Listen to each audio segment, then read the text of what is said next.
Dear friends, welcome to this session of Illumining and Strengthening the Work of Baha'i Writers. This session is titled Writing for Junior Youth and Youth, and it is my great honor to introduce these two writers, Susan Engle and Amy Renshaw. After finishing high school in Michigan in 1968, Susan Engle returned to her childhood home, Granville, Ohio, and earned a BFA in theater arts from Denison University in 1972. After her twin daughters were born in 1973, Susan began writing songs and poems for children, publishing more than 70 over the years, including the award-winning Come and Sing CD. Susan joined the staff of Brilliant Star Children's Magazine in 1995 as an editor and writer. In 2016, Susan created her first tiny book, The Baha'i Faith, A Tiny Introduction, followed by The Tiny Book of Prayers, a Spanish version of the Tiny Introduction, and A Soul is Forever, a tiny book of comfort.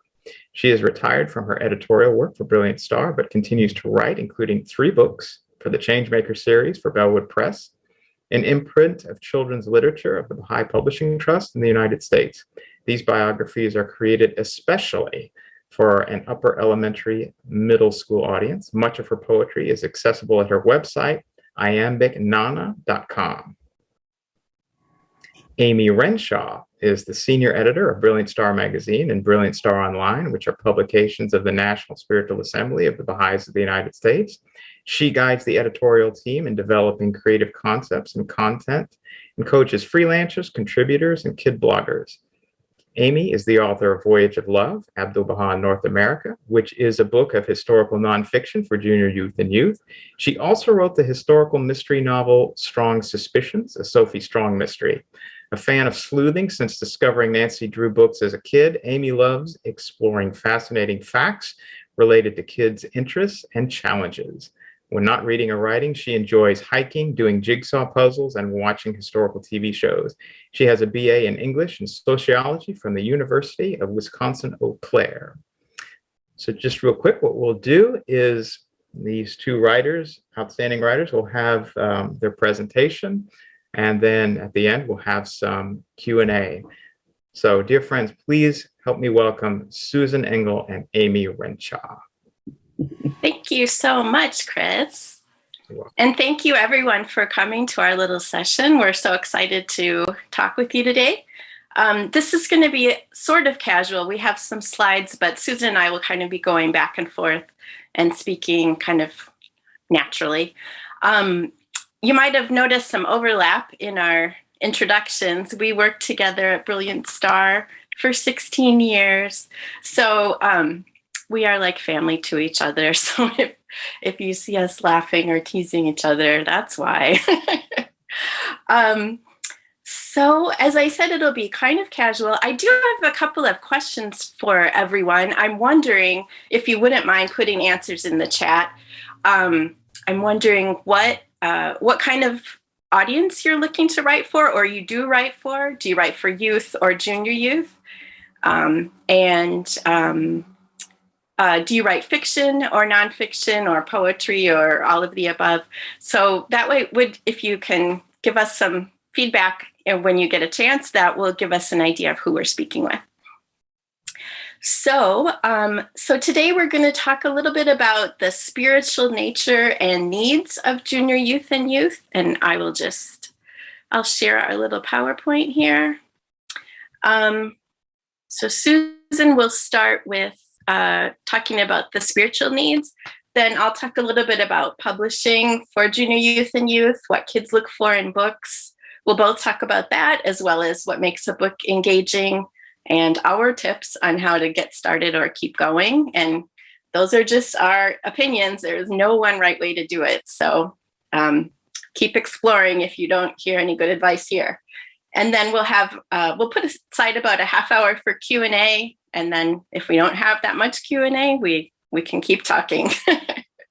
So these were my questions. What kind of writing you do? What ages are you writing for?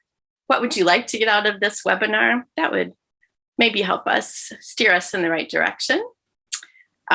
These are Susan's lovely books. I love your bio. I love all your work, Susan. This is what I was up to. And Susan is going to talk a little bit about the spiritual power of youth. Oh, you went by your book so quickly, Amy. Well, for those of you who are Baha'is and have studied Book 5, you've run into some pretty powerful quotations about how wonderful this age group is. I'll just read these out loud so we can hear them as well as see them. The period of youth is characterized by strength and vigor and stands out as the choicest time in human life. Abdu'l-Baha eagerly anticipates that each one of you may become as a fearless lion moving in the pastures of human perfection. And the House of Justice writes, to every generation of young believers comes an opportunity to make a contribution to the fortunes of humanity, unique to their time of life. For the present generation, the moment has come to reflect, to commit, to steel themselves for a life of service from which blessing will flow in abundance. So these are the people that we're privileged to write for, and it really helps me to think about these souls as I go about the work I do. And one of the things that we can do to encourage kids, of course, is the course itself, when they're going through the Ruhi Institute, helps kids express themselves, and they also learn how to be discerning about media, because media is such a powerful influence at this time in the world. One of the things that we can do is to help kids explore creating media themselves. And we're going to show you a little MP4 of an animation of Create in Me a Pure Heart. And I'll read part of the poem. Don't be distressed if it's not the whole thing, for those of you who have memorized it. But this was created by a youth for our local 9-year plan conference. Are you ready? I'm ready. Okay. Create in me a pure heart, O my God, and renew a tranquil conscience within me, O my hope. Through the spirit of power confirm thou me in thy cause, and by the light of thy glory reveal unto me thy path. Through the power of thy transcendent might lift me up unto the heaven of thy holiness, and by the breezes of thine eternity gladden me. Let thine everlasting melodies breathe tranquility on me, and let the riches of thine ancient countenance deliver me from all except thee. And let the tidings of the revelation of thine incorruptible essence bring me joy. O thou who art the most manifest of the manifest, and the most hidden of the hidden.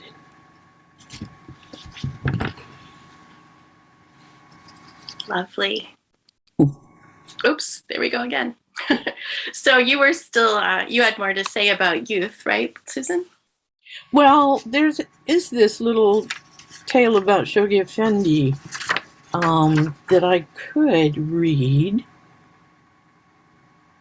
because, it's not easy to take on this mantle, and having this example, Hand of the Cause of God, Leroy Iris told a story. He gave this example of the guardian. I didn't want to be the guardian. I knew what it meant. I knew that my life as a human being was over. I didn't want it, and I didn't want to face it. So as you remember, I left. Remember, I left the Holy Land and went up in the mountains of Switzerland, and I fought with myself until I conquered myself. Then I came back and I turned myself over to God, and I was the guardian. Now, he said, every Baha'i in the world, every person in the world has to do the exact same thing. Whether you're a Hand of the Cause, or whether you're a Knight of Baha'u'llah, or whether you're a member of a National Assembly, whether you're a teacher, whether you're a pioneer, Whether you're an administrator or whatever you are in the cause, every Baha'i must fight with himself and conquer himself. And when he's conquered himself, then he becomes a true instrument for the service of the cause of God, and not until then. And he won't achieve his great success until he has done it. And this is what every Baha'i in the world should know. So I think in the work for Brilliant Star and for these biographies that are really targeted at the junior youth, Baha'i junior youth, and the world, not just Baha'is, that this is a pretty powerful statement by the Guardian that we can all look to, no matter what we're writers or just plain old Baha'is like me. Definitely. Thank you, Susan. Sure. I'll skip ahead here. So I was going to talk a little bit about our audience of junior youth and youth, and it looks like people are writing for, I guess, both junior youth and youth, it looks like. So obviously, though, maybe not obviously, those are terms that are used in the Baha'i faith, junior youth and youth. And they're not used in publishing. So if you're going out and considering, publishing with in the secular world, I guess you'd call it, you would more likely hear terms like middle grade books and YA books. And it's interesting because young adult books are for readers who are not yet adults. They are roughly 12 to 18, and middle grade books are for readers 8 to 12. And these are some guidelines that are used in the publishing field, but and as far as whether the publishers of Baha'i materials use them, I think so, but they'll have more to say about that tomorrow when they have their panel discussion. So one good thing to remember is that kids like to read up. So not if a kid is reading about it, another kid who's 8 years old, that kid is probably 5 or 6. So the protagonists of middle grade books or books for junior youth might be 8 to 12 or 14. And the protagonists of youth books or young adult books would be more like 15 to 18 or 20, something like that. So kids like to look up to kids who are older than them when they're reading.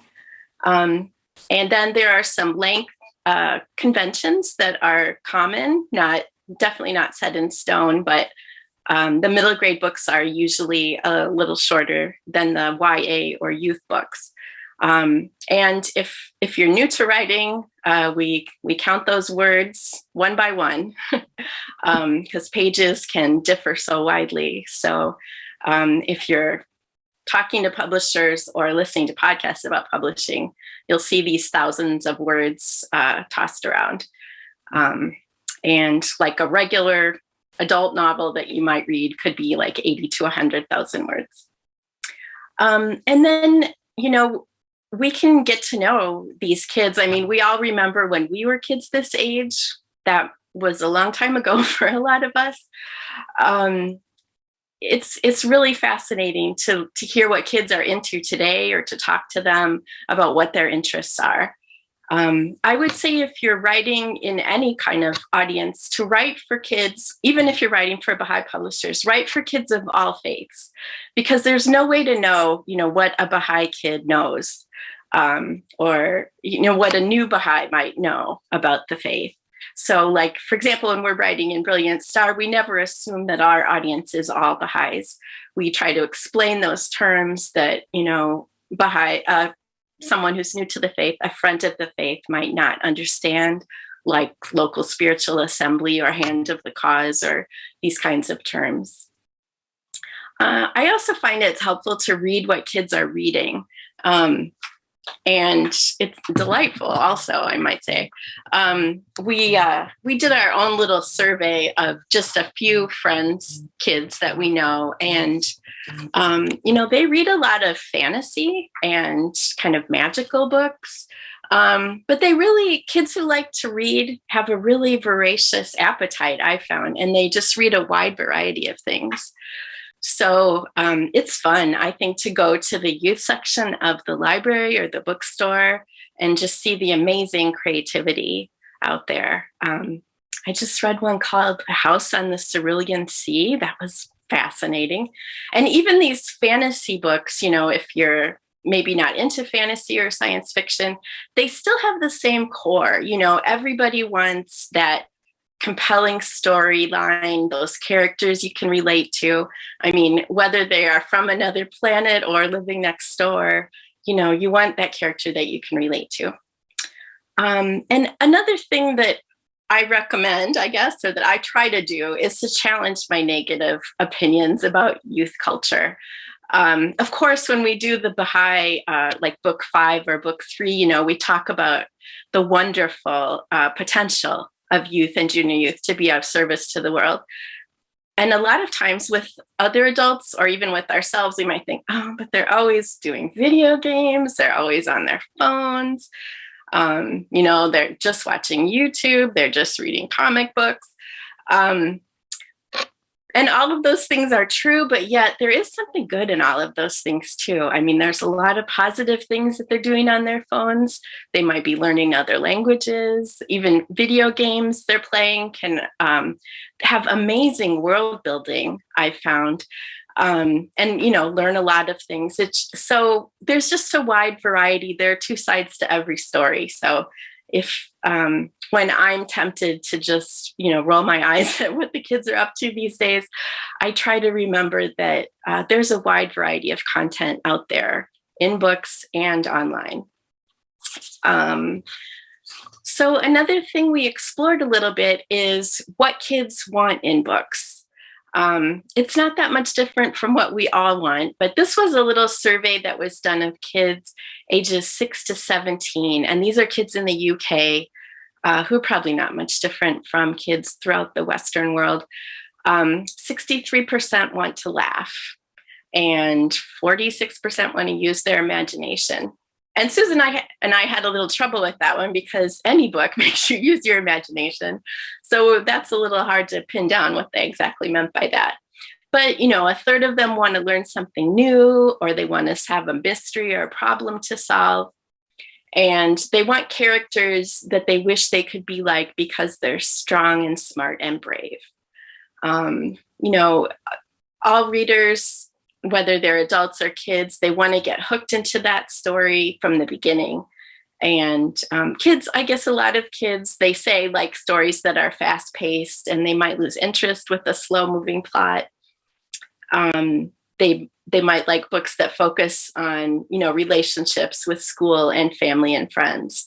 And they want a balance between humor and drama. And again, I think those things are sort of universal. I mentioned the little non-scientific survey that we did. This was really interesting to me to hear from like my friends' kids.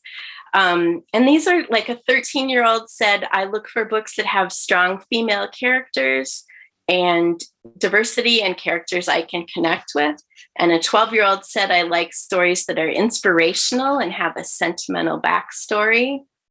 An 11-year-old said, it feels like it takes you on an adventure or has clues so the reader can solve the mystery themselves. And then they do talk about fantasy and world building. And, there's so many ways that our authors encourage us to use our imaginations when we're reading their stories. So then these are just a few points that came to our minds when we were thinking about what makes a story engaging. And I think the number one thing, and this if you're writing, if you write for anyone, is that conflict, tension, excitement, that kind of suspense is essential really to any story. And conflict doesn't mean it has to be, two people are fighting or arguing or getting angry. It can be that internal tension, and it can be really subtle too. I was just looking through Voyage of Love today, and I was reading this part that I wrote about Juliet Thompson, who is one of my big favorites. And in the chapter about her, it says, on a snowy February night, about 2 months before Abdu'l-Baha's visit to the West, Juliet Thompson had visited the Bowery Mission. It was in a poor, neglected part of New York City, and she went there against her mother's wishes. Though she was about 39 years old, it was the first time she had ever been dishonest with her mother. The Bowery was a shelter for homeless men who had nowhere to go. They often slept in doorways or on park benches. And, there's just that little hint of tension there. She lied to her mother. Is she going to tell the truth to her mom? What is she doing at this homeless shelter? What's going to happen? It's subtle, but, any kind of question that your writing brings up in the mind of the reader is enough to keep them engaged. It can also be a character like wanting one thing but doing another, that tension inside yourself. Another important point when writing for kids is to be age appropriate, but don't preach. And that's kind of a fine line because, of course, we want our works to kind of give a lesson, tell a lesson, or make a statement about something.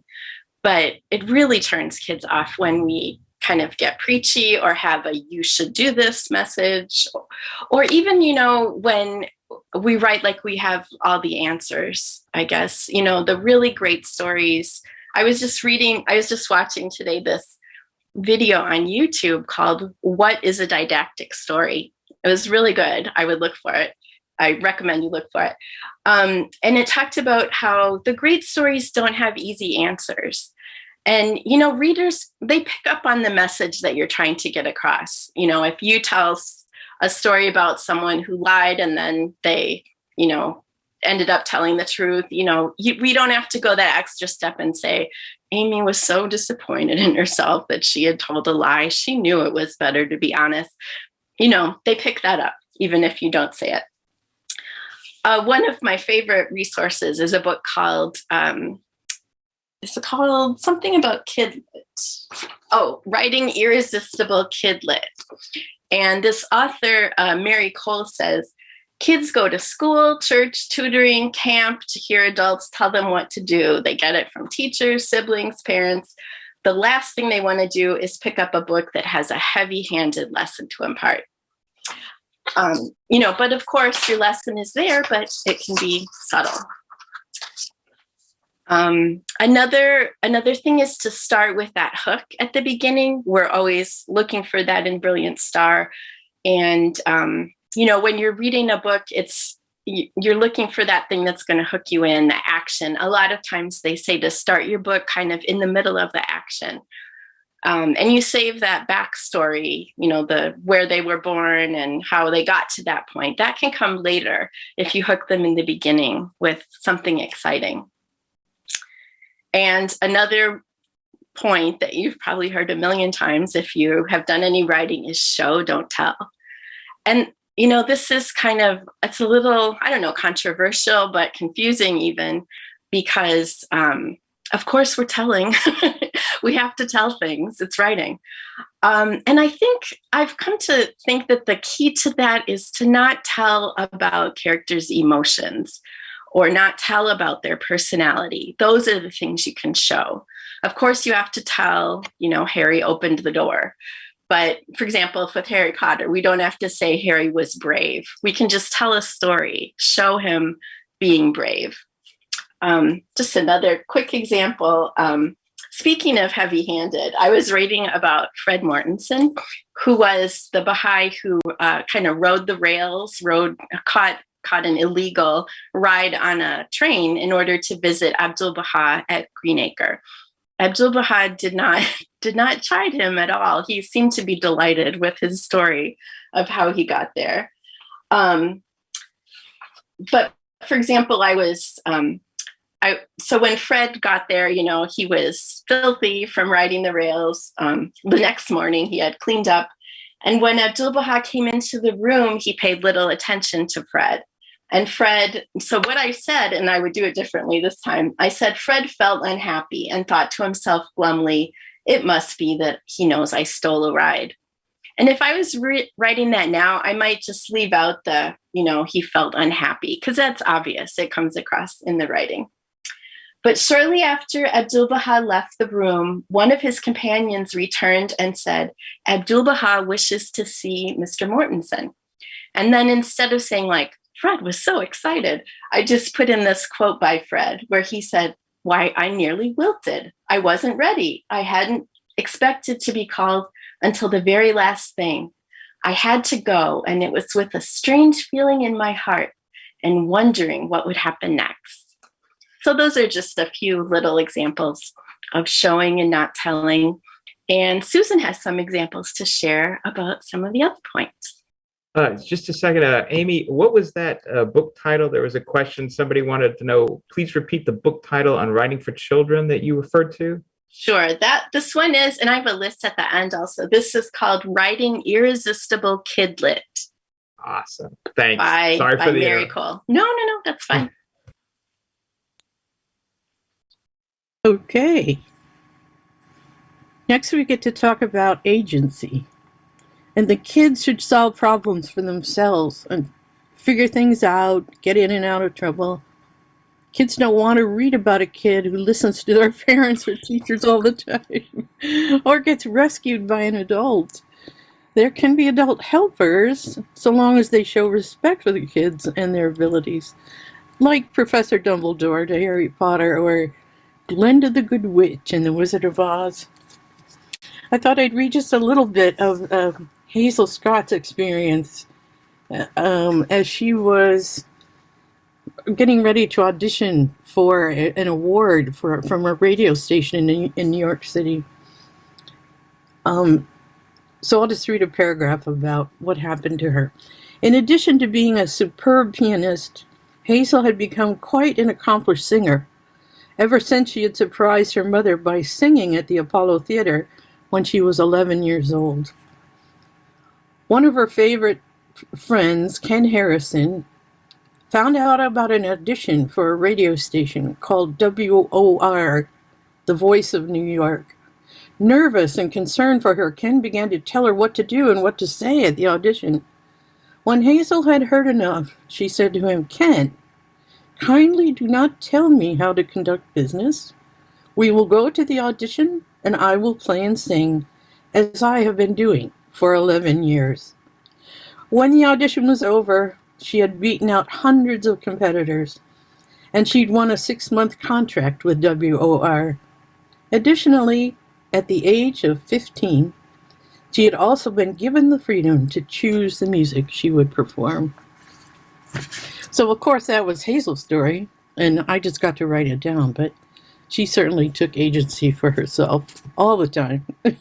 She was not timid or, swayed too quickly by the opinions of others.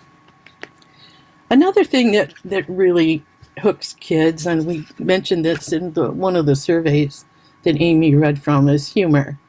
And it's a little hard to get humor into the biographies I'm writing on unless the people themselves exhibit humor. But in some of the poetry I get to write, humor can come out a little more directly. This is a poem called Hooray for Skin. Rejoice and celebrate the skin that keeps the veins and muscles in, that keeps the cold and germs out. That is what skin is all about.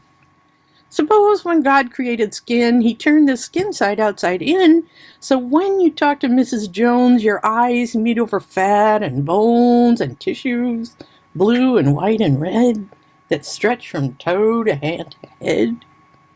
It makes me glad to have a skin to keep the outside, bone side in. Now there are folks who would be mad if our insides were all they had to tell all kinds of folks apart. Maybe they'd learn to read the heart instead of judging from a hue, if that one's false or that one's true. Let's all join hands and feast our eyes on skins of every shape and size, of every tone of gold or white, of luscious black, of dark or light, of every shade that folks come in. Rejoice and celebrate the skin.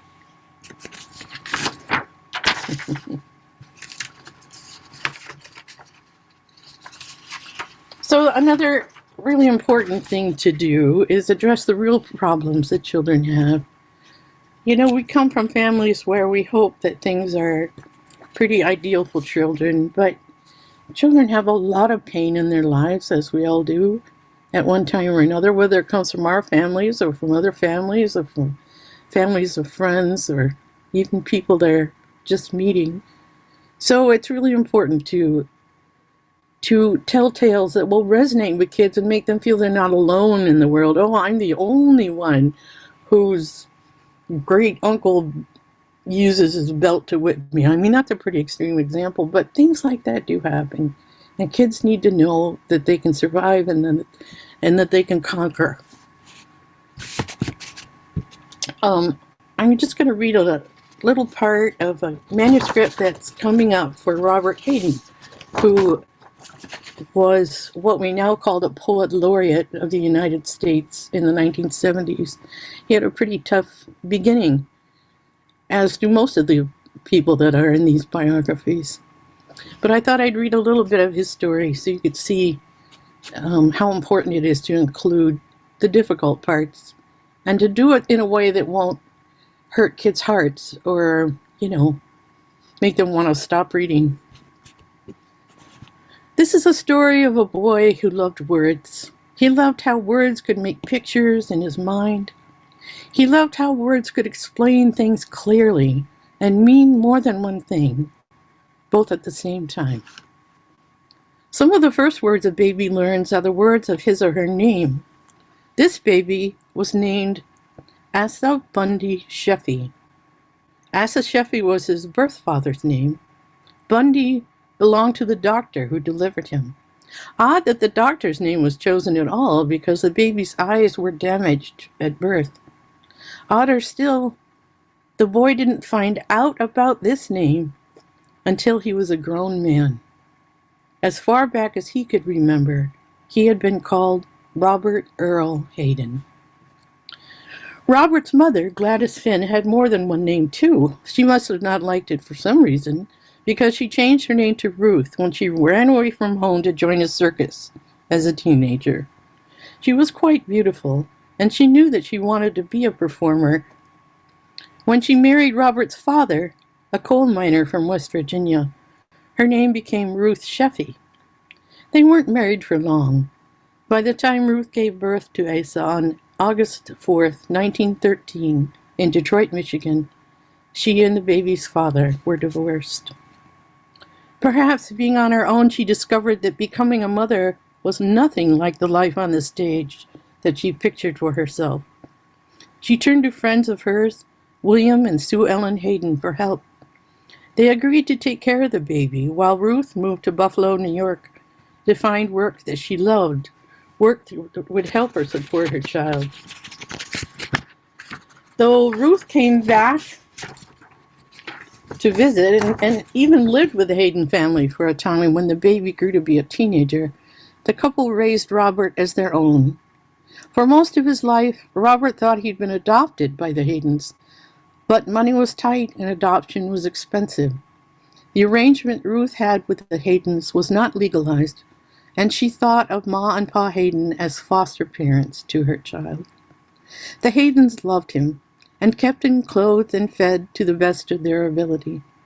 They also didn't understand him very well. William Hayden was a hard-working laborer. He and his wife were uneducated and poor, and they were living with a son who was gifted in reading and had an active imagination. Why didn't he want to play sports with the other children his age? Why would he rather play with a paper theater and make up speeches for the characters he could see in his head? Once, when Robert was absorbed in this play, Pa Hayden took the toy theater from him and ripped it into shreds before his eyes. He could be a very sad household for a little boy.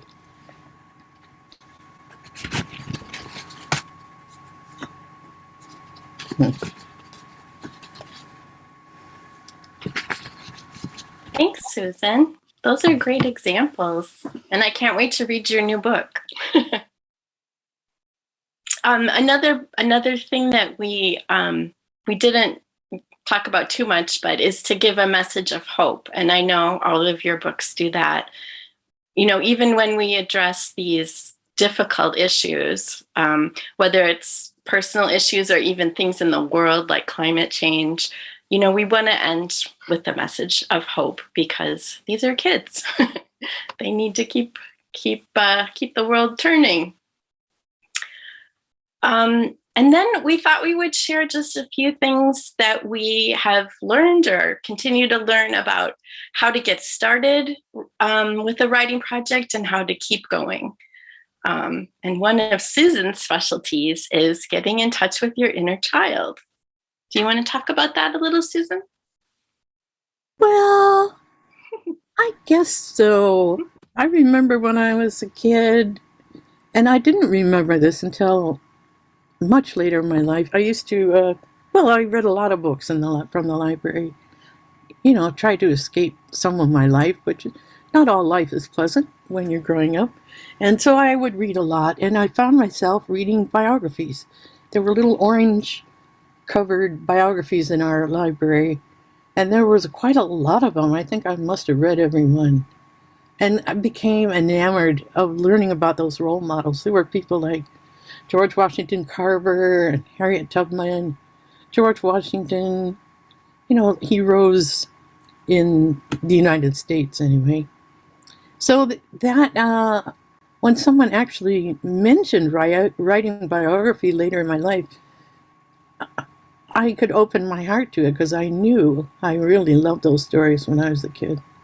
Unfortunately, they made up all the dialogue, or maybe fortunately. Perhaps. Perhaps.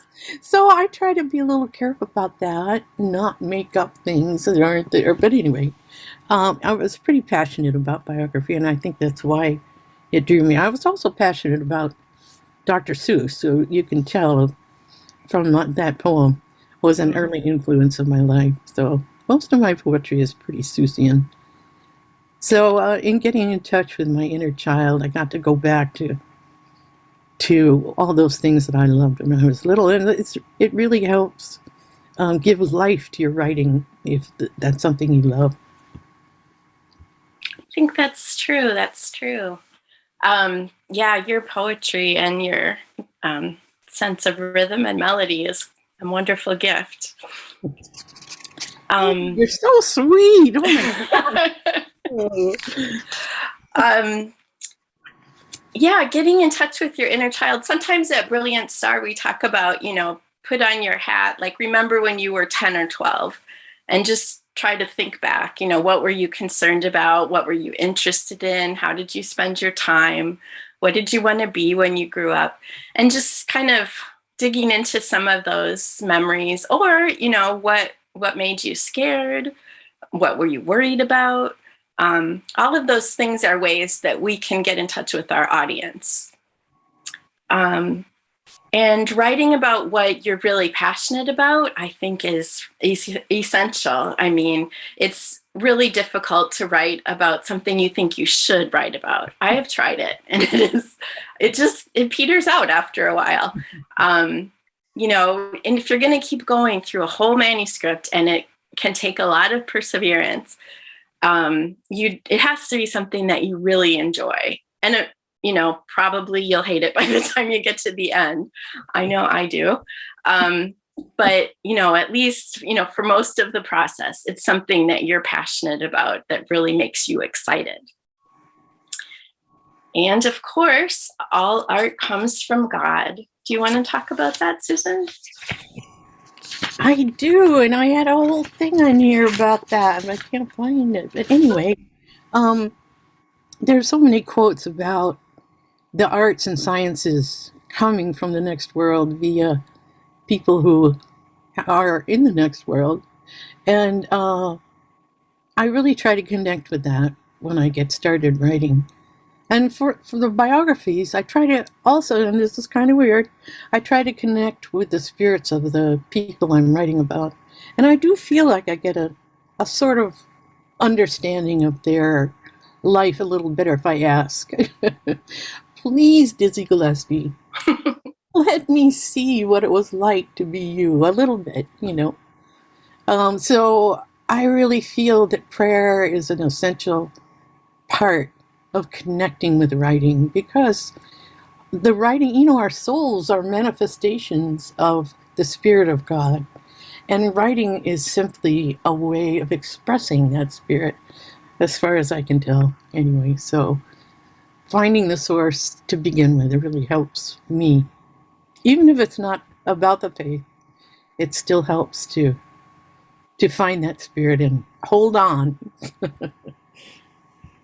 Definitely true. That quote that you love, is that the one about how that the souls with the utmost purity and sanctity, the light which they radiate, is responsible for the progress of the world and the advancement of its peoples? Is that what you were thinking of? Exactly. Yeah. Well, you told me that, so that's why I wrote it down. Okay.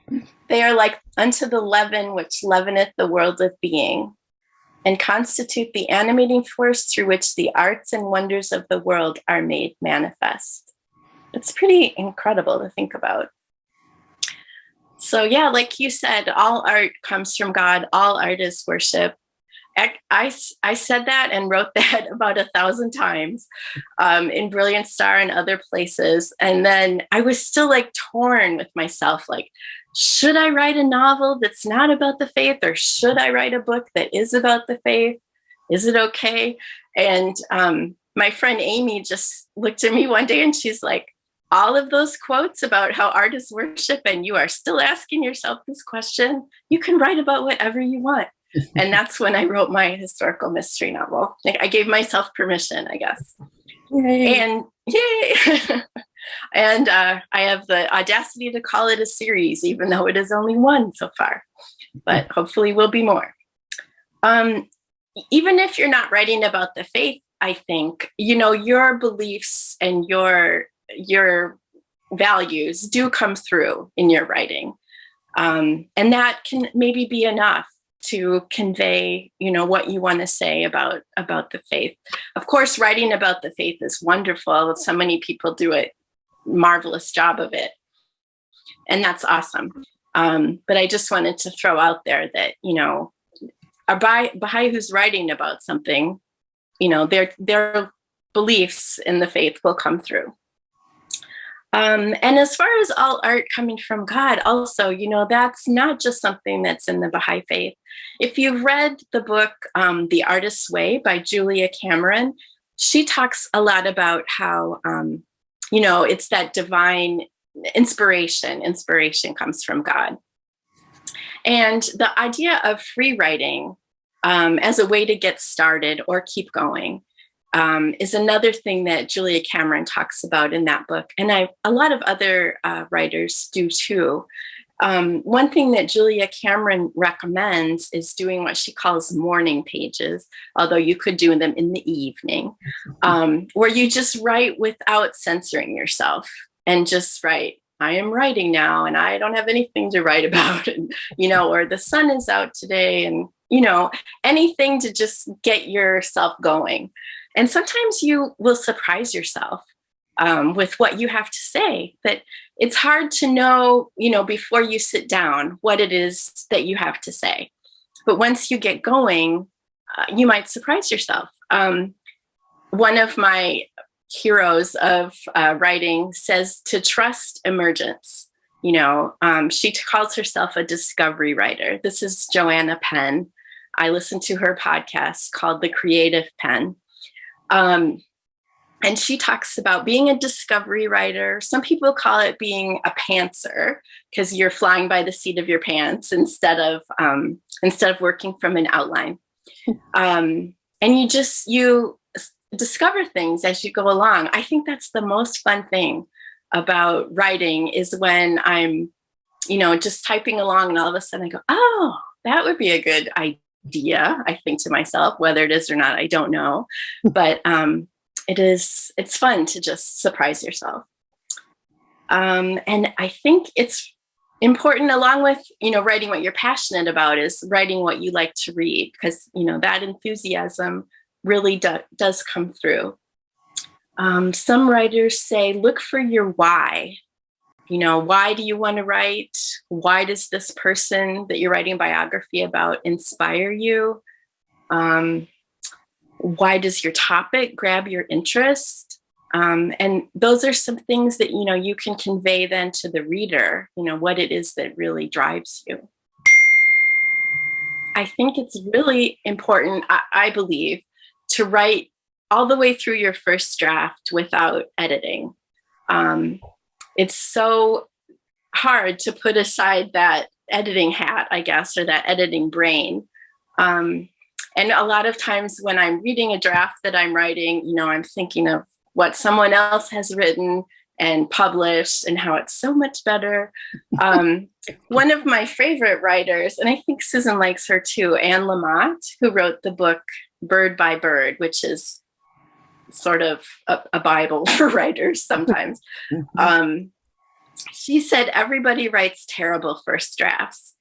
And I know that to be true. And I also tell all the writers I work with, don't criticize yourself at this point. When you get it out on the page, then you can put on that editing hat. But just get through to the end. That's something I've only recently started doing, is going through to the end and persevering. There are many other novels I wrote that just, I just lost interest in, and they're half done in the on the shelf or in the drawer. And hearing the stories of other writers really helped me keep going and persevere. There's even a book I read called A Writer's Guide to Persistence. I thought that was pretty interesting. This was helpful to me. And another thing that was helpful is, like I mentioned, Joanna Penn's podcast, The Creative Pen. And she talks a lot about her experience. And she always says, self-doubt is part of the process. Just expect yourself to, at some point, go, oh, this is terrible. I should give up on this. No one's going to want to read this. It sounds so blank, stupid, or whatever. I actually had a little sign on my computer through the whole first draft of my latest novel that said, it's okay to suck. It's only the first draft. And I told myself that like every day. And, just have, I guess have a little faith in yourself. Just keep going. And definitely get some feedback at some point. Susan and I both feel strongly about that. Do you want to talk about feedback and review? I'd love to. In writing about people, Amy's lucky she can make up stuff. So lucky. She can follow her inner muse, and when she gets ideas about dialogue or, what's she going to do next, then she can just make it happen. With biography, you can't do stuff that isn't part of the story. You have to make sure you get the facts right. And part of that is making sure you get the culture right, or as right as you can.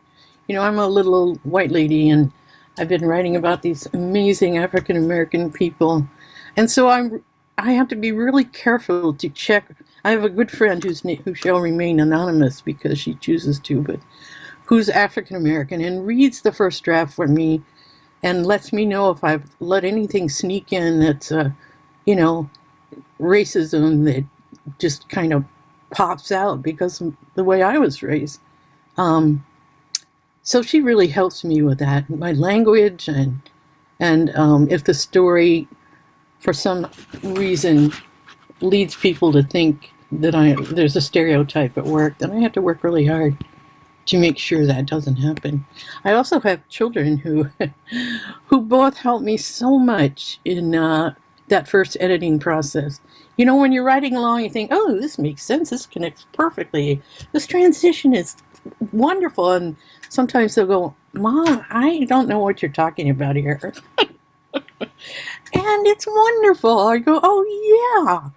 Because I'm writing it, I don't see as clearly as you do. Who's just coming to see it with fresh eyes. I think you have more to say about that, don't you, Amy? Because Amy works with a writers group. I'm kind of the Lone Ranger over here. Some people like writers groups and some people don't. I think I've had really good luck with nice people in my writing groups. But But I'm a firm believer in find a writing group, and if you don't click with it, try to find another one. But the writing groups that I work with, it's really helpful just to get somebody else's eyes on those chapters. And they tell you, what they don't understand, just like your daughters do, Susan. This doesn't work for me, or this doesn't sound like something they would say in 1912. Or just, this is confusing, the way you had this person walk across the room. It sounds odd. I don't get it. One of the things that Mary Cole says is finding a good critique fit can be tough. It can take a while to find a partner or a group. So don't get frustrated or quit searching after a few failed matches. Avoid those critique partners who think everything you write is perfect. I've never had one of those.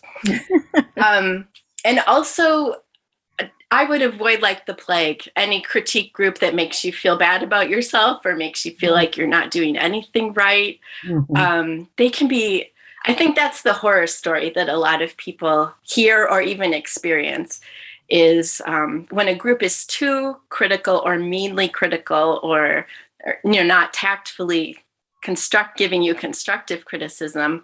Yeah, that can be soul crushing. So I would definitely stay away from that. Another book I like, I'll mention this one.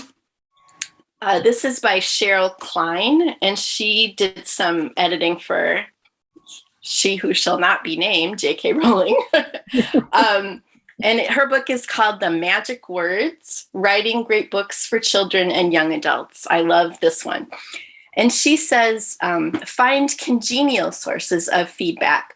Look for people who understand what you're trying to do and who can tell you where you succeed and where you're falling short. And congenial, I think, is the key. You want people who are supportive and on your side.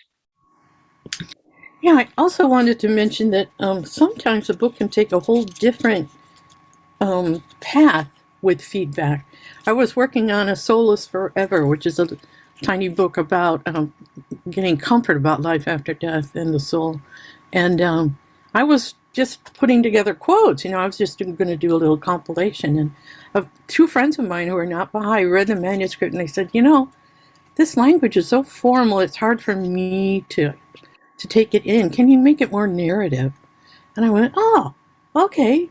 So I used analogies that Abdu'l-Baha uses about this world and the next world, and told a story or two, as well as included some of the sacred text. So that was just so fundamental in helping the book, be absorbable by all kinds of people. In fact, it's been reviewed by very staunch Christians, and they say, well, I may not agree with everything in this book, but it's a great conversation starter, and I loved it. So, oh, yay! Yeah. I had another point, but I forget what it was. Collect your new ideas is a really important thing, but don't get off track.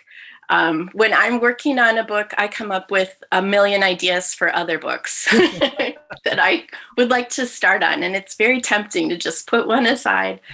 And it's important, I think, to collect those ideas. I don't know how you do it, Susan, but like I have a list on my phone. I have a little box full of slips of paper. You must have a ton of ideas floating around too. I get an idea about once a decade, so I don't have that problem. I doubt that very much. You've had a very prolific decade in the last decade.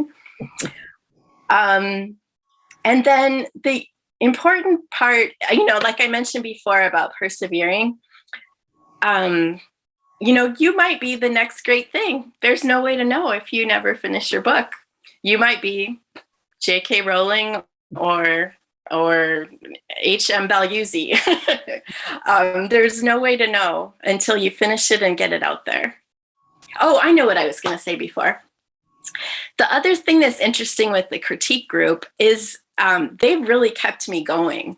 When I felt like exhausted or not sure where to turn in this book, just having somebody say, I can't wait to read your next chapter. I want to know what happens next. Mm-hmm. that can be really helpful. And they're not saying it's perfect.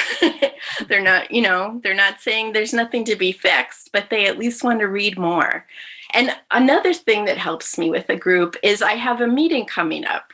There's always, our next meeting is in 2 weeks. Our next meeting is next month. So I have that accountability of having to have something ready, to share with the group. Something important about inspiration, I guess. I believe heartily in inspiration and that all art comes from God, definitely. But I think you can't just sit back and wait for it to hit you like a lightning strike. One thing that Stephen King says, whether or not you like his work, he is amazingly prolific. He says, don't wait for the muse. Your job is to make sure the muse knows where you're going to be every day from 9 till noon or 7 to 3. If he does know, I assure you that sooner or later he'll start showing up. And that idea of, getting into the habit of just writing somewhere at some time. I've even heard from some people in listening to podcasts who wrote an entire novel on their phone while they were in a taxi or on the bus or waiting in line at the grocery store. It's possible. I mean, it's amazing. Some people can write a novel a month. I've even come across people in podcasts who talk about that, which blows my mind. They are full-time writers, so they're not juggling a day job. But there's nothing, if you really want to do it, there's nothing holding you back, for definitely. And I'm also, I don't know about you, Susan, I'm a big believer in reading these books about writing, but you said you don't really read them. Do you? Is that what you said? Well, I definitely read Bird by Bird, and I've read The Artist's Way, but I don't make a regular habit of it. There's so much reading out there to be done, And there is. Biography, there you have a lot of research to do, so. Oh yeah, that's definitely true. Yeah. If I'm having a slow day or a dry spell or something, I have this whole shelf of books about how to write. I've been collecting them for 30 years probably, and they're inspiring, I think. Nice. Yeah. Anything else you want to chat about before we open it up to questions? I think it's almost 3, right? Yeah. I love your ideas about prompts. That's a very helpful. Oh, yeah. Okay. So, if you get into the habit of doing that thing of morning pages or free writing or, just sitting down to put something on the paper or on the screen, giving yourself a prompt can be helpful. So things like I remember when, or something I admire in people, or I love the story of, and just, answer the question, finish the sentence. However, whatever comes to mind, I was surprised to learn what, or try to look for one amazing thing every day and write it down. Nice. Or if you just have in the back of your mind, I am looking for story ideas everywhere I go today. So like I'm in line at the grocery store, someone has a certain band on their shirt. Oh, I should write about, what it's like to go to your first concert or whatever.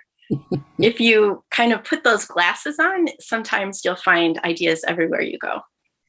Nice. Okay, well, we would be happy to take questions if there are any. Thank you guys so much. Just before we get to the questions, that was awesome. I really liked, not just the points about writing, but also understanding youth and junior youth.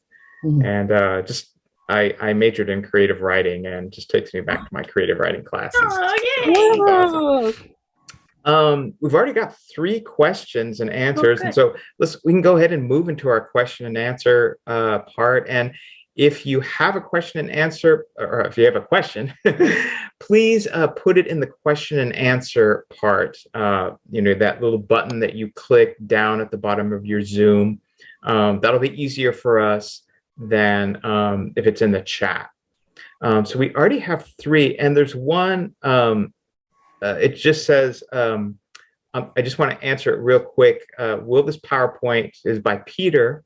Will this PowerPoint be available? Lots of good ideas, but I can't capture them all. Very good question. This talk is being recorded, and it's going to be available on the YouTube channel of the Wilmette Institute. And in the chat, I'm going to put that address right now, and it's for everyone. So it will be available there. And I would also be happy to share the slides if anybody wants them. There's another slide I forgot to show you that has a list of resources that I use, the podcast that I mentioned, and different books and things. Cool. We have a question from Anne. What does Brilliant Star need from freelance authors, if anything? Themes or ideas? How might we serve the magazine? Oh, thank you, Anne. That's a great question. Let's see. We don't get much fiction for Brilliant Star, and that would be super helpful. We're always open to historical fiction. We would love to get more work from youth writing their own stories or articles.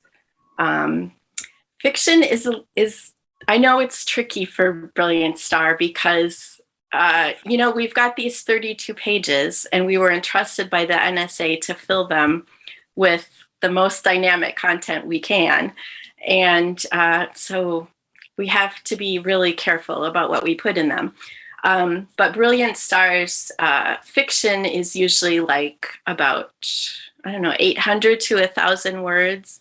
It needs to have, virtues, demonstrate virtues in some way without being preachy. That's the key. Oh, thanks, Heidi. Yeah, we do have writer's guidelines on our website also.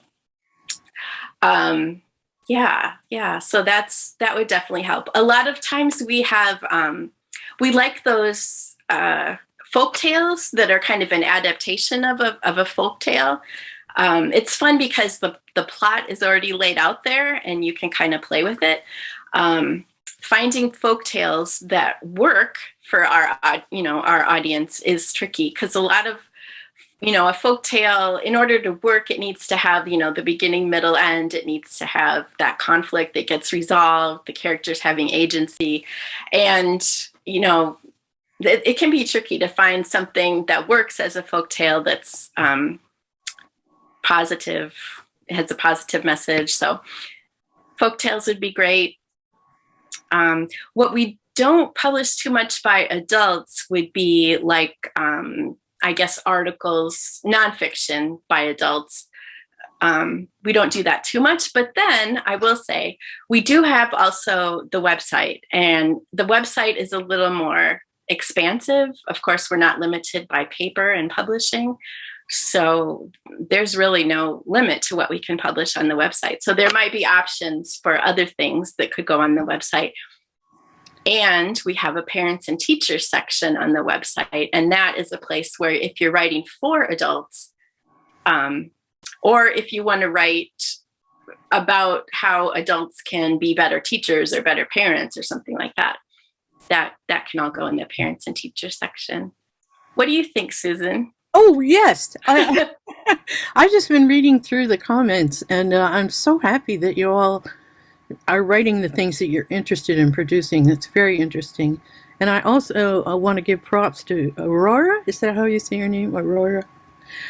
For continuing with, let's see, Pupil of the Eye, subjects, biographies, because one of the reasons I'm writing these biographies about African Americans is that there was nobody else that people knew about that are from African American heritage to write them themselves. So this is really exciting for me. And I give you lots of encouragement. If I can help in any way, I'm happy to. Oh, I did it right?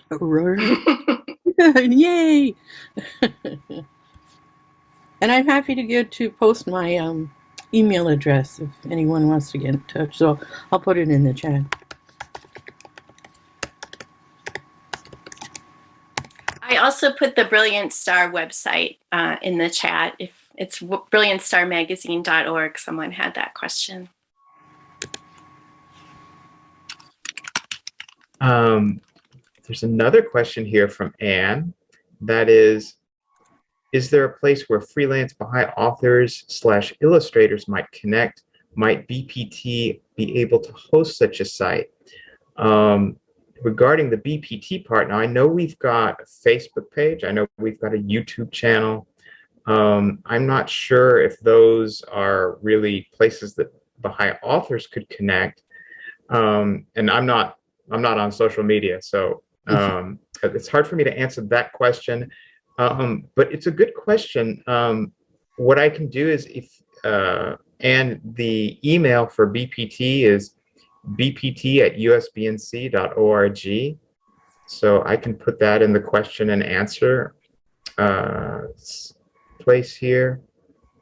I think there are some Facebook groups too, if you're on Facebook, for Baha'i artists, where we can kind of share ideas. Brilliant Star has a Brilliant Star Idea Exchange group, which would be open to really anyone who wants to exchange ideas related to kids. I think there's some Facebook groups out there. Cool. Oh, Tiffany Sobani says, I have a Facebook group for Baha'i writers, but have not promoted it. What is it, Tiffany? Let us know. That sounds fun. Yeah, please type it in the chat. Yeah. Have a question here from Sandra. Sandra, the only thing that came through was Susan, comma. So sorry, we don't have the rest of your question. Can you retype it? I could say anything at all, couldn't I? In answer to that question. We have another question from Jesse. Is the muse the same as the hosts of heaven or the spiritual concourse on high? Wow. That's an interesting one. That is an interesting question. What do you think, Susan? Well, I haven't the slightest idea. All I know is that ideas will come to me that I have no experience with. I mean, they'll just come out of the blue. So what is that? Is that a whispering from the divine concourse? I'd like to hope so. Of course, we get ideas that aren't very divine as well. So it's really hard to tell. But I do pray for that kind of assistance, and I do get ideas that are very workable. So I like to think there's a connection there. I think so. Yeah, the muse, I guess, is what they always used to call it. That has some kind of Greek or mythological origin, I think. It could be the Supreme Concourse. I liked what you said, Susan, about talking to the spirits of the people you're writing about. I do that too. I look for help from, the muses were the 9 daughters of Zeus, all in charge of different arts. Thanks, Anne.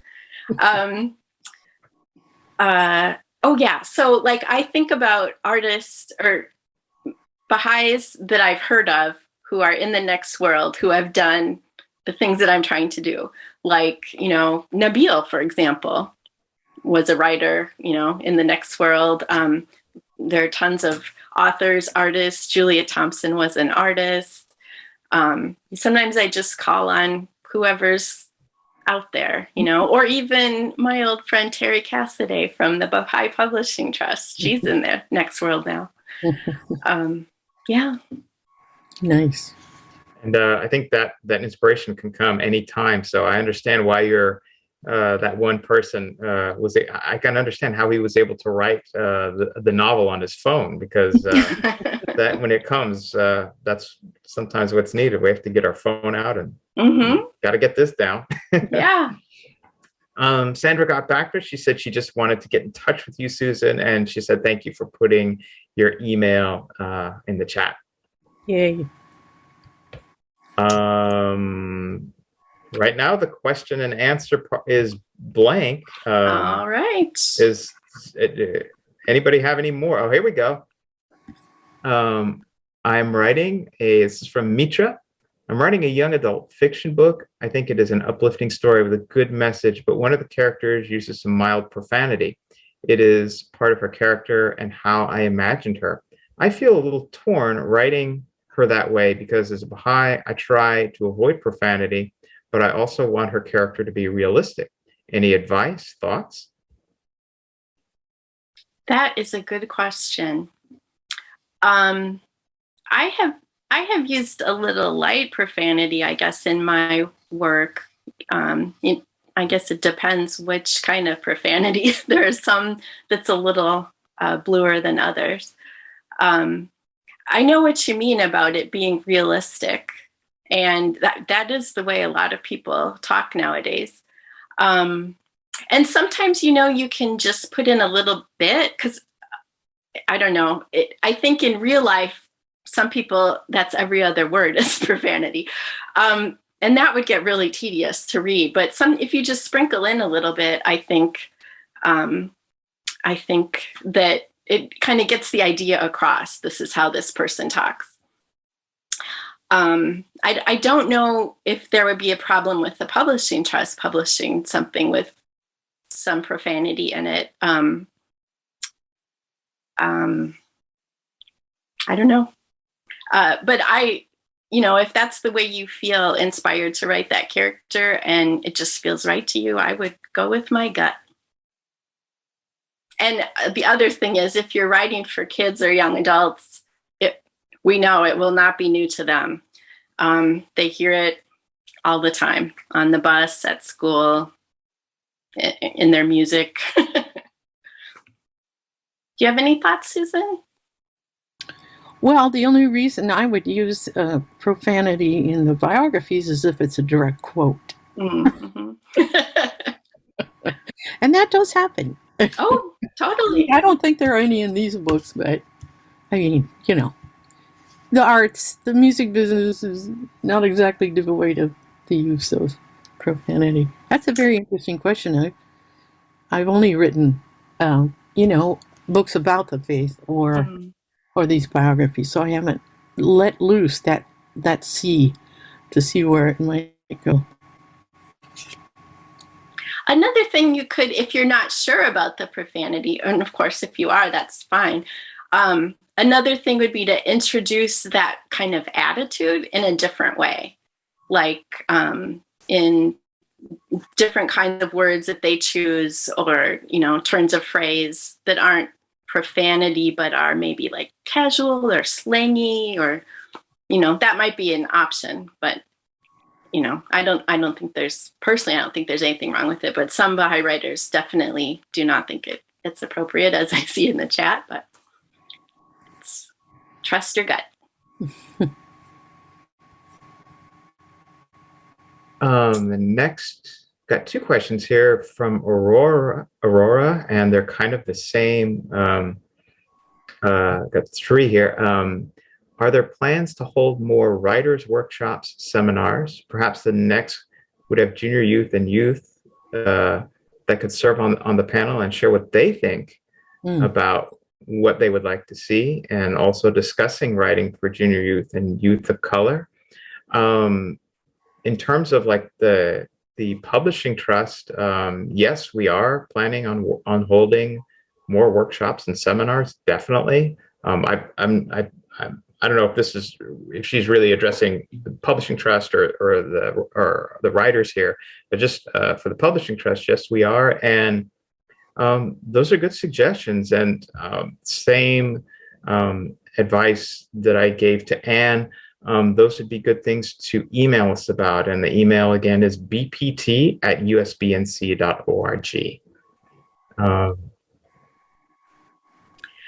There is a young writers group that's run by Nasim Mansouri, they had like a workshop around the time of the fast, and I think they do one in the summer too. I think it's called the Young Writers Initiative, but I'm not sure. I can find out. You know, and there are young writers who are involved with her there, so that would be a place to find young writers. And the other person is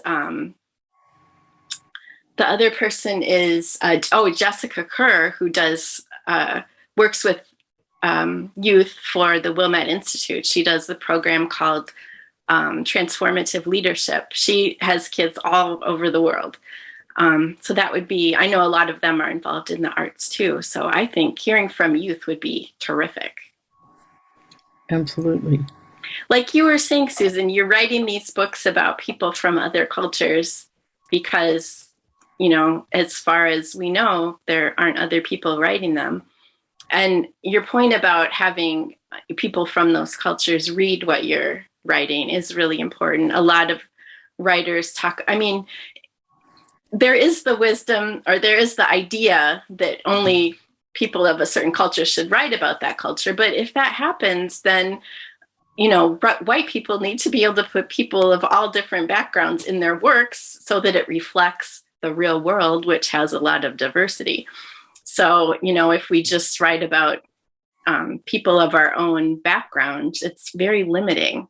But having, I've heard people call it a sensitivity reader. And that can be if you're writing about any kind of culture. It could be, you know, people of a lower economic station, people with a certain disability, you know, any kind of difference or something that's not reflective of your experience. Someone else could give you feedback about it. That's really helpful.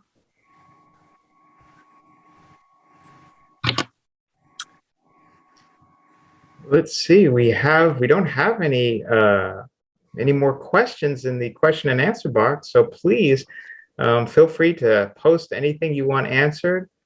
3:17. This might be a good time. We do have something to ask everybody to fill out for us, and that's a poll. And the poll right here, you'll see that it's brought up onto the screen. Starts by asking, they're basically two questions. And of course, these questions are designed to help us make these webinars the best that they can be. So the first one is Junior Youth Books. It says, what brought you to the webinar to get today? Multiple choice. And number two, would you be interested in the following? And then multiple choice. And if you could do that, that would, as we approach the end, like the last 10 minutes here, that would be a big help for us. And of course, at the same time, please feel free to ask more questions here. We've got, you know, two writers who have a wealth of experience and a lot of knowledge, and this is really a great opportunity. I would be interested in knowing, what other people are doing, you know, what your topics are, what your interests are.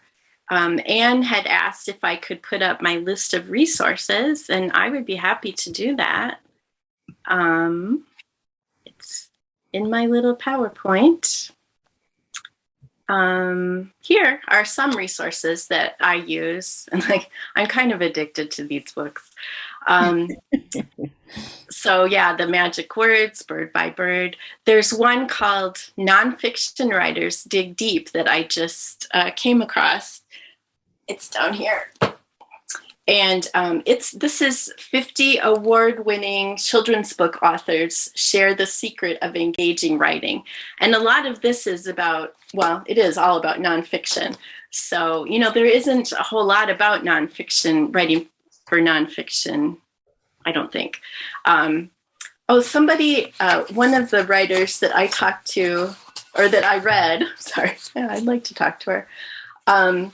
She talked about how there's, you know, this impression that nonfiction isn't creative, that like, I think what she said is any robot could write it. And that's just not, oh, here it is. There's a common crushing misconception that fiction is creative writing drawn from the depth of the writer's soul, while nonfiction is simply a recitation of facts that basically any robot could spit out. This is someone from this book. The reality is very different. My personality, my beliefs, and my experiences are deeply embedded in the books I write. And I know a lot of the term creative nonfiction is used a lot too today. And definitely a lot of creativity goes into it. So I don't, I know, Susan, I know you put a lot of creativity into your nonfiction. Well, I sure look for the best stories I can. And that's another thing that we can encourage junior youth and youth to do is interview people. Mm-hmm. People in their community, interview their friends, because biography is built on stories about people. And it helps junior youth connect emotionally and even spiritually with adults and their peers. So I really heartily recommend, if you have a junior youth group or want to inspire junior youth, to help get them started interviewing others. It's a wonderful way to grow and see the world with new eyes. I think as a teenager, I always thought I had all the answers, and if I'd interviewed a few more people, I would have been a wiser young woman. But anyway, it's exciting. I wish I could interview so many people. Right now, I can only write up about people that have died, but I would love to talk to a lot of people that aren't dead yet, so that biographies can be written. I challenge the fact that you can only write about people who are dead. Says who? Oh, well, we can talk about that later. Okay.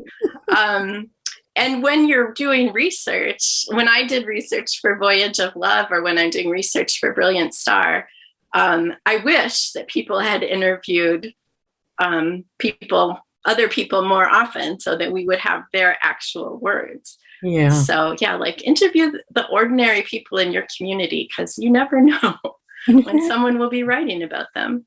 It's great for archives. It's just great all the way around. True. We have a couple of activities on the Brilliant Star website that are sort of encouraging kids to interview those people around them about racism or about service or about just about anything. So there's some resources for how to interview that are helpful. Nice. I mentioned some podcasts that I enjoy on here. Like there's one called Right Minded, Next Level Authors, Helping Writers Become Authors. And of course, Baha'i Blogcast.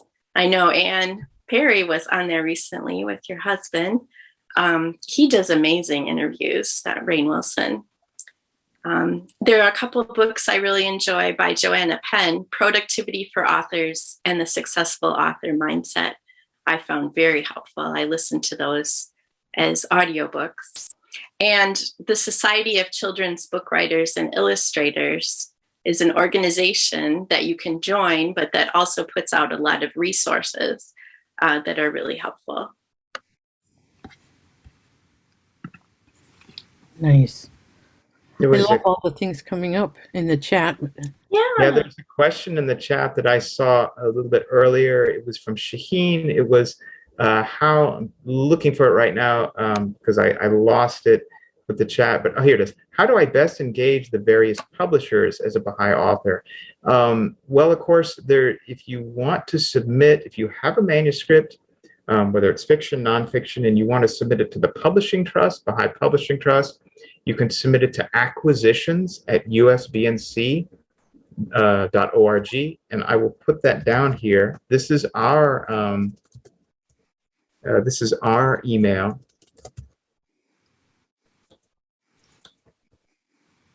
There it is right there, acquisitions@usbnc.org for BPT. And of course, there are other Baha'i publishers. George Ronald is another one that you can look up. You can Google their email addresses. But that's the best way, I think, is if you have something, or if you have ideas and you're thinking of something, the best way is to just email us. Email the Baha'i publisher with your thoughts, with your ideas, or your manuscript if you've already finished it. Definitely. I know out in the real world, or not real world, in the secular world, they talk about getting an agent is kind of often the path toward getting published, and going to conventions. A lot, there are tons of conferences being held for writers of all types all over the world. And then Baha'i conferences too are also a great way to get in touch with people who are writers or editors or publishers. Let's see. Somebody said, oh, they didn't see it. Maybe I had it. Maybe I didn't have it maybe I didn't have that email to everyone. So I'm gonna do it again. acquisitions@usdnc.org. And that should go out to everyone. Thank you, Mary and Rich, for saying that. Oh, hi, Mary and Rich. We have a question from Deborah. Deborah here. I'd like to give a shout out to Book Passage in Corte Madera, California, north of San Francisco. They are pre-pandemic, hosted incredible conferences and classes regarding writing children's literature, historical nonfiction, many topics close to this conversation. Thank you, Deborah. That is wonderful. Book Passage in Corte Madera, California. If you missed it, I noticed that Kim put a note in here that she collects writing prompts and is happy to share her writing prompts with anybody. I'm just copying her message. This is not from me, it's from Kim. That she collects writing prompts, and if anyone wants a list of ideas, you can reach her at natstoeagles@yahoo.com. So, okay, here are some poll results. That's interesting. I'm interested in writing books for junior youth, illustrating. I have written books for junior youth. Excellent. Yeah, I mean, junior youth is such an important time when they're passionate about things and they really need those resources. And I know that there are so many talented people doing this kind of work who have a lot to say. So I would love to hear more from future programs that the Publishing Trust puts on. Me too. Me too. Well, Mary and Rich Chamberlain are in the chat, and I know they have written for Brilliant Star, and they've also published their own picture books that are really wonderful. And Mary and Rich were writing about African culture, and they are not of African descent, I don't believe. So that happens. Oh, here's their website. Thanks, Anne. got another just comment from Deborah regarding the last mention, the last question she mentioned. P.S. A lot of writers, including Annie Lamott, live here and just drop in to share. You're welcome to come. Thank you. Where's that? Well, that's that was at the what was it, the last thing that she mentioned, which was what was it? Here it is. Book Passage in Corte Madera, California. Oh, lovely. North of San Francisco. Yeah, I would love to. Let's go, Amy. Okay. Yeah. If you, there are also like specialty organizations if you write different types of books. For example, there is a mystery writers group called Sisters in Crime, which has male members also. And they have chapters all over the world. That's where I found my mystery writing work, or my mystery writing group. And yeah, I mean, that's really helpful. So it looks like we have time. It's 3:29. Looks like we have time for one more question. This is from Shaheen. Will the Publishing Trust accept a manuscript that is Baha'i inspired and not necessarily Baha'i work? I think the best way to answer that is we just have to see it. By like Baha'i, as a general rule, we publish, for example, if it doesn't necessarily have to be like a biography of Hand of the Cause or something like that, if that's what's being referred to as in being a Baha'i work. If it's like Baha'i inspired and it talks about the principles of the faith, and the principles of the faith figure into, the writing, whether it's nonfiction or fiction, then the answer to that is yes, we would. We would be open to accepting it, but of course, we would just have to read it and evaluate it to see if it's something that fits our publishing agenda. So I hope that helps. Not too long ago, you published a mystery novel, right? That's right. For youth. Mm-hmm, yeah. That's right. And I don't know how much Baha'i content that had. I think it didn't seem like it was really Baha'i focused. Yeah, that's right. And it wasn't. That was one that that was a while ago. That the title escapes me right now, but I remember that this was a detective. Oops. There's a hate crime that happened. Detective is Baha'i, and he has to use the Baha'i principles of consultation and of nonviolence to solve the case. And it's a great it's a great book for youth and junior youth. It's really awesome, and you can find it on Baha'iBookstore.com. That name escapes me, but was it by Alan Manifold? Yes, by Alan Manifold. Maybe we can Google that real quick. I know that we're out of time here, but I do want to it's such a good example of writing for junior youth and how, yes, Consulting Detective. Yes. Oh, that's right. Consulting Detective is the name of it. So if you want to see what to me is a good book that embodies those principles, Consulting Detective by Alan Manifold. I just wanted to say real quick in answer to Tiffany that most of the kids who filled out the survey for us for this program listed sci-fi and fantasy as their favorite genre. So it's going strong out there among the young people. It is. And I know science fiction is a big love of a lot of people too, and it kind of overlaps to some extent. We have a science fiction writer on the staff of Brilliant Star who will be publishing her novels soon, Donna Price. Watch for those.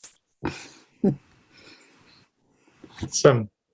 Well, thank you everyone so much. I think we've reached the end here, so just want to say thank you to everyone for joining us.